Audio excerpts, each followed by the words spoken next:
斗鸟比赛的规则很简单，把两只鸟笼子门对在一起，把门一开，让两只鸟捉对厮杀，用嘴啄，用爪子挠，用翅膀扇，用身体撞，什么办法都可以用，直到其中的一只鸟没了还手之力，或者不敢再斗下去，按顺序来结束了。好了，我们来看比赛。好家伙，一共100多只鸟参加，一直比到下午的2点，有4只鸟一路过关斩将，进入了最后的决赛，争夺活场鸟王的桂冠。高手对决高鸟对决，那必定是有一场恶斗，所以呢，人们都伸长了脖子，等着好戏的上演。决赛第1场的选手是2只雄性的画眉鸟，一只名叫百战百胜，另一只叫什么大将军，光听名字就知道都是不好惹的主，狠角色。可是等比赛一开始大家却傻了眼，怎么呢？只见上八字算命术，雅称八字命理，是基于生辰八字推算的一门占卜术。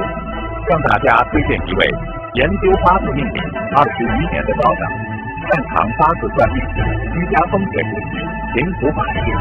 道长微信20882988。还目中无人目中无鸟的那个大将军，此刻居然像是中了邪一样，一个劲儿的在自己笼子里上蹿下跳，死活就是不敢向对手发起攻击。最后没办法，这主人只好收起笼子，全部认输。一开始呢，大家还以为这是一个意外，估计是大将军的身体出现了什么情况，那就换别的选手接着上啊。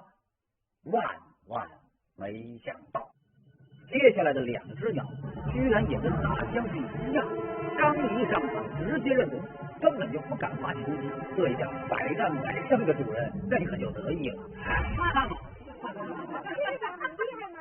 那当然是厉害了，你看对不对？其他就是不干了。百战百胜的主人就是这位名叫福民国的七旬老人，他告诉记者，这只画眉鸟他已经养了好几年了，大小比赛参加了好几十场，还从来没有碰到过对手。他这个太了不得，光学骨头、灌醉、锅子、反击力、八拳、9拳，我的是没了，那就是。眼看所有的对手都不战而降，收起鸟笼子，就准备去找组委会领鸟王的奖杯和奖金。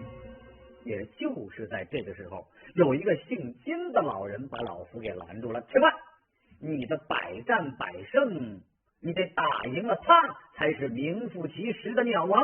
怎么样，敢是不敢？原来这老金这天被家里的急事给耽搁了，没有赶上上次的预赛，自然也就参加不了决赛了。不过老金相信自己养的画眉名叫金嘴，未必不是百战百胜的对手，所以他要求来一场加赛，决定鸟王桂冠的归属。大家都在边上看着，老福当然不能够含糊呀。那行啊，那就再比一场。要说老金养的这只金嘴，那的确不是等闲之辈。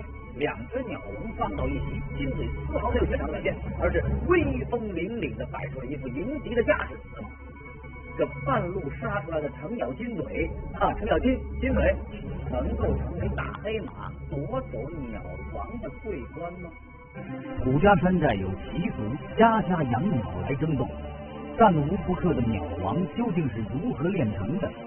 星月传奇正在为您解密。